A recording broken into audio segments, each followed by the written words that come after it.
On my first night as a forest ranger in Washington, the trees learned my name. I do not mean that in a poetic way. I mean it in the simple, cold way a record button knows your voice. The moment I signed the radio out of the equipment cage at Cedar Ridge Station, the forest paid attention. I could feel it the way you feel a storm before the rain.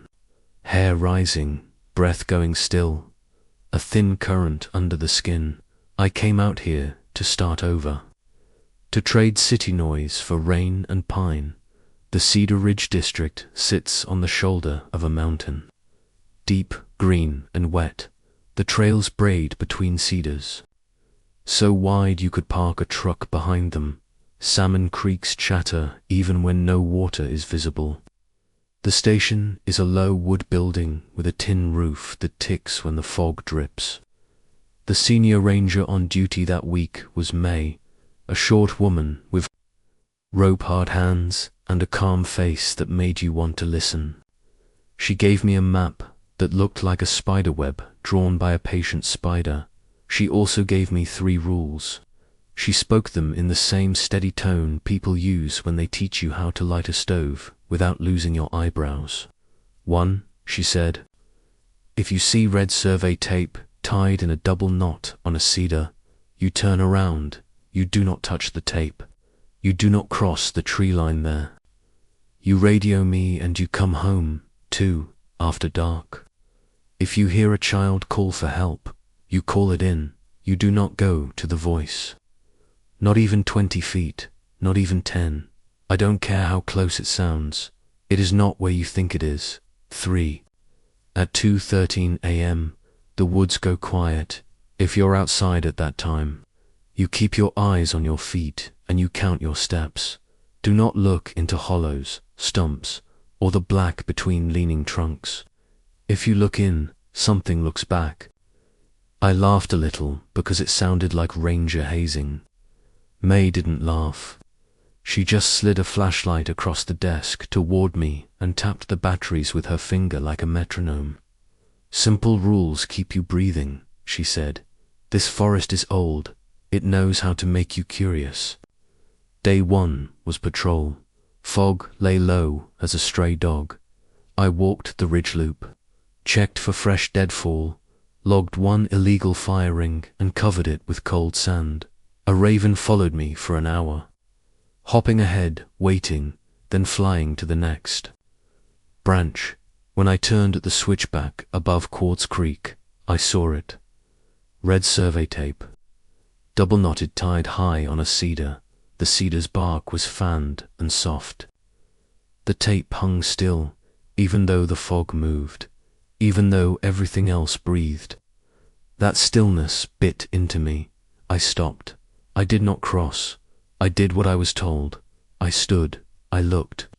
I swallowed the urge to see what's just beyond, and I radioed Cedar Ridge to base. Marker at grid 9B. Red tape double knot. Turning around, May's voice came clear. Copy. Good job, Ranger. She always said Ranger like she was reminding you who you had to be, not who you were. As I turned, I heard a thin voice in the fog, far down slope, high and small. Help, it said. Not a shout, not a scream, just a child's voice. Saying the word like a prayer, I froze. My body wanted to move, my training wanted to move. But the rules sat behind my eyes like a hand. I kept my boots where they were and called it in. Possible distress vocal near Quartz Creek below 9B. I'm holding position. Silence hummed on the radio for a breath. Then May, firm, do not go to it. I'm rolling. I need your eyes on the trailhead. Not down there. I stayed. I listened. The voice did not repeat. The fog eased. I walked back, my chest buzzing with anger at myself because every part of me said I should have gone. That night in the station kitchen, when the maps were rolled up and the radio chatter faded, I told May I felt like a coward. She shook her head and poured coffee. We'll go at first light with the search grid. If a kid is down there, We'll find them with more than good intentions. She paused, then added, "There's an old surveyor line through that drawer. He ran tape like breadcrumbs the year before you were born. He went missing, the tape stayed. The things that like lines stayed with it. I did not sleep well. The station bunkroom is small and smells like wet wool and cedar oil at 2:11 a.m. I woke to the roof ticking, then the ticking stopped. The refrigerator's hum stopped. The little noises the building makes when it is being a building stopped. Silence poured into the bunkroom like cold water. The clock said 2:13. I counted my breaths because steps seemed foolish in bed. Something moved outside, not heavy, not light, just a pressure. I stared at the knot in the pine board above me and counted to 100. When the hum of the refrigerator came back, it felt like a choir. On day 2, we ran a search line. 4 of us, May, me, a volunteer named Sam with a laugh like a bark, and Alina from the nearby district. We spaced 10 yards apart, orange vests, whistles clipped to our zippers, radios on channel 2. Down into the drawer we went, ferns brushing our shins, cedar roots looping like sleeping snakes. We found a candy wrapper turned soft with rain. We found a small blue cap with a dinosaur on it caught in a sword fern. We found boot prints that went 20 yards and then turned into nothing on bare, damp soil. No slide mark, no rock, just absence. Like the ground did not want to remember. At the bottom of the drawer sat a rotting cedar stump locals call the widow's mouth. It is big enough to climb into, black inside. The air around it felt wrong. The wrongness had no smell, yet it made the back of my tongue taste like a penny. May put up a hand, eyes down. Count 5 and pass. We did. We did not look in. Behind us, the fog made a soft sound, like someone rubbing dry hands. Near noon, we came to a small meadow where 3 trees leaned toward each other and made a broken doorway. To step through would mean ducking under a cross of dead branches. The red tape was tied there again, double knot, like it had moved overnight with the trees. The meadow's grass lay flat in a spiral. The wind was not strong, yet the grass kept flattening while we watched. I chewed the inside of my lip hard enough to taste salt. We cut our grid wider and stepped back the way we came. The child's voice did not come that day. The cap went into evidence. A missing persons report went through. The family was already waiting at a campground table. They held each other like a single heavy object. I stood 20 feet away and felt useless. May did the talking, the listening, the scheduling, the firm hope that evening. The forest felt closer to the station. The windows showed only wet dark. At 2:13 the silence came again. This time, it was not the kind of silence where nothing moves. It was the silence of an ear held against a door, expecting a knock, and the knock came. 3 little taps on the station's back door, polite, like a neighbor. Then a child's voice through the wood. "Ranger, can you help me?" The words were clear. The tone was wrong. Children make questions. Rise at the end. This voice kept flat. I did what the rule said. I did not get up. I told my hands not to touch the knob. I counted. I listened. The voice tried again. In the voice were the echoes of my own steps from the morning. The way boots sound in damp grass. It said my name, my first name. The one I had not told the family, had not said on the radio, had not written on any board. It pressed my name into the crack around the frame like a leaf pressed into a book. When the refrigerator hum returned and the clock ticked again, the voice went away. In the morning, the back step had a small muddy handprint on it. 5 fingers, long, not quite right, too long for a child, too narrow for a man. I should have told May. I almost did. But the words felt heavy, and my mind kept saying, if you tell it, it becomes more real. So I told myself a work lie. There was a lost kid, and my brain hunted for clues everywhere. Brains do that. I made coffee and signed out for the South Boundary Patrol. The South Boundary is older forest. The light there has weight. It carries color like a slow river. Moss hangs in ropes. The trail passes an old civilian conservation Corps foundation, almost eaten by Salau. The map calls the place Fire Tower Base. The tower burned down decades ago. People leave beer cans and initials on the stones. I picked up the cans. I let the stones keep their names. As I turned to leave, I saw stairs. They rose from the fern bed. 8 moss-covered steps leading up to nothing, not stone, not wood, not any material I knew. The steps were like cedar, but too smooth, like bone, but too green. The air above them shimmered the way hot air shimmers on asphalt. The red tape was tied to a twig near the bottom step, double knot. If I stood at the base and looked through that shimmer, the forest on the other side did not match the forest around. A tree did not line up with its trunk. A shadow fell the wrong way. My mouth dried. There was a sound then, small, human, tired. It came from above the steps, as if from a landing that did not exist. Ranger, it said, it's cold. The voice trembled on the word cold. Kids do that. They shiver the syllable. I swallowed and called it in. My hand shook while I pressed the radio. Before May could answer, the voice said my name again. This time with a little twist, as if it tasted it. The radio spoke. May's voice steady. I'm en route. Do not go up. Tie a ribbon on the nearest real thing and back away. Keep talking. Let them know we're here. I tied a piece of flagging to a low branch. My fingers felt like someone else's.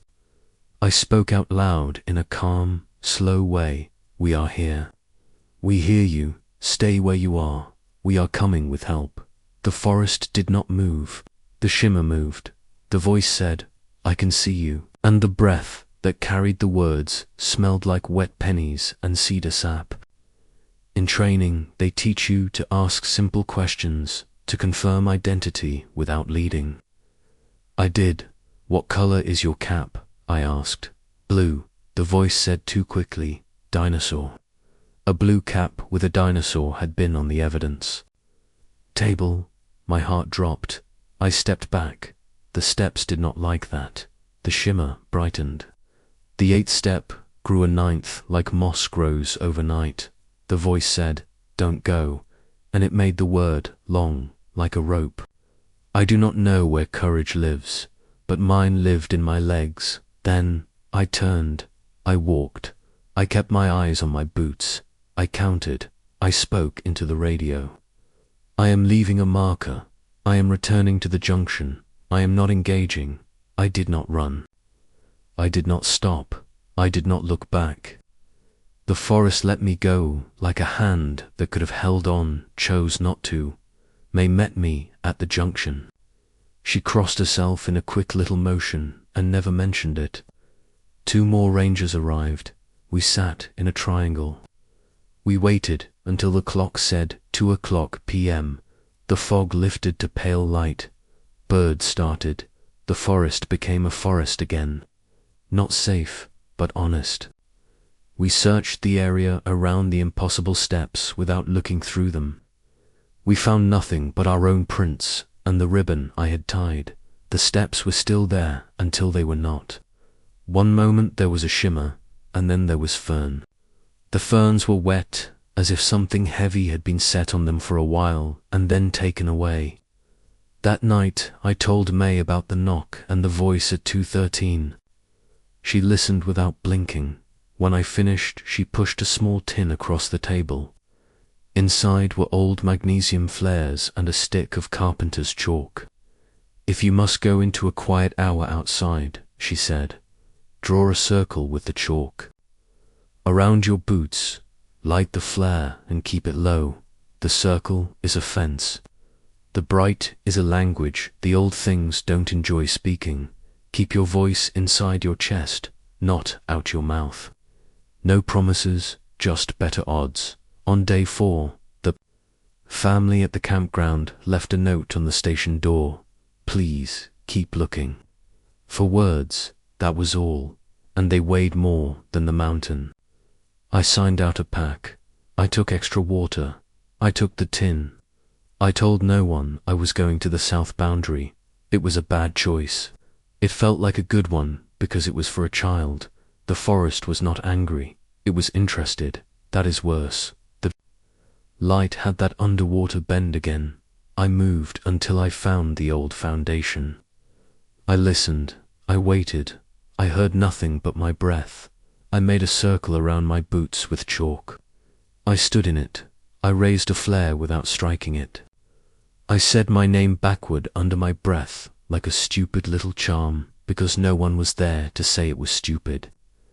At 2:12 p.m., the air went thinner, not like in the mountains, like in an elevator. The birds quit. The refrigerator hum of the world turned to nothing. I struck the flare. It bloomed white, hard. The flare's smoke smelled like hot coins. The 8 moss steps boiled out of the fern bed like they had always been there, and we had been the ones who left. The voice came, not from the steps, but from right behind my right ear.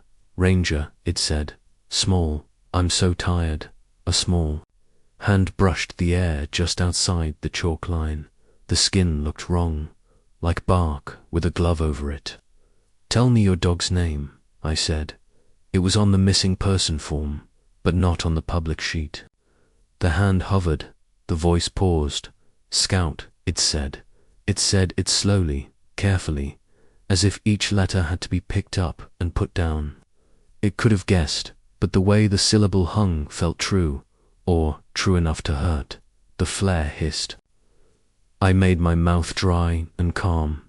Take 1 step back, then another. Keep your feet under you. Do not run. I will not cross this line, but I will walk with you, I said.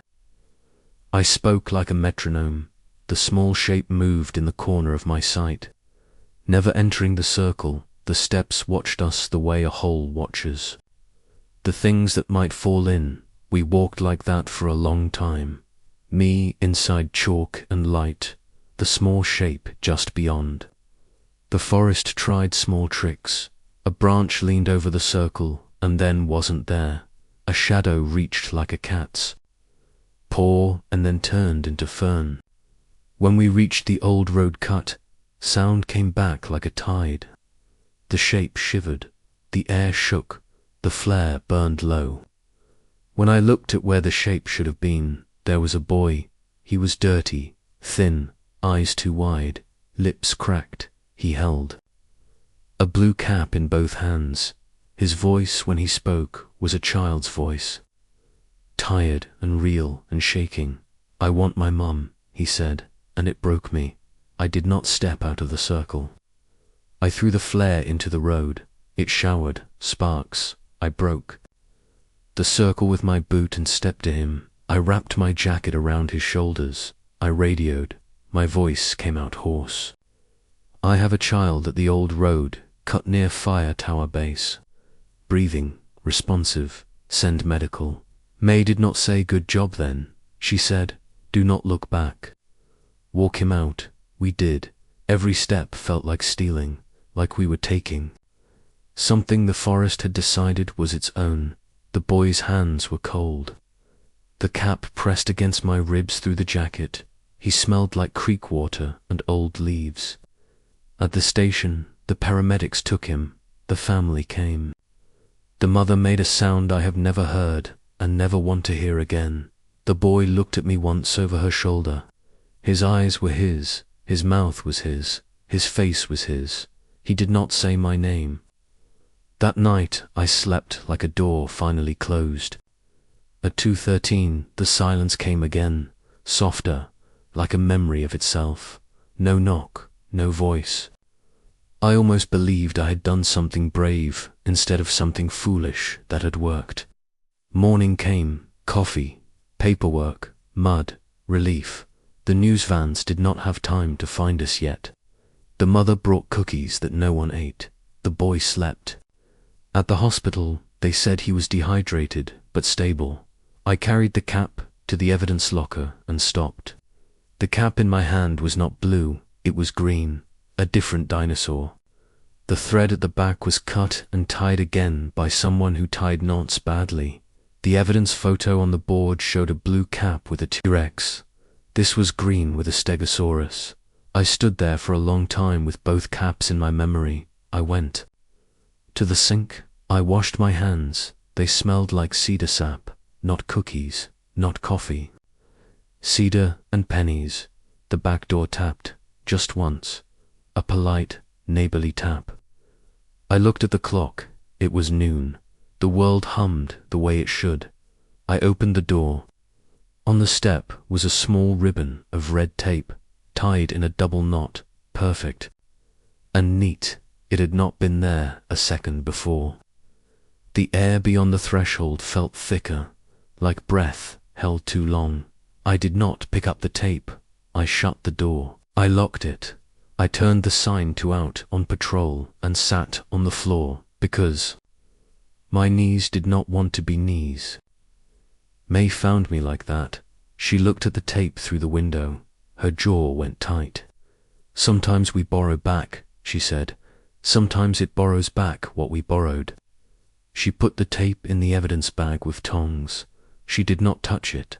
She wrote the time, the place, my name, her name.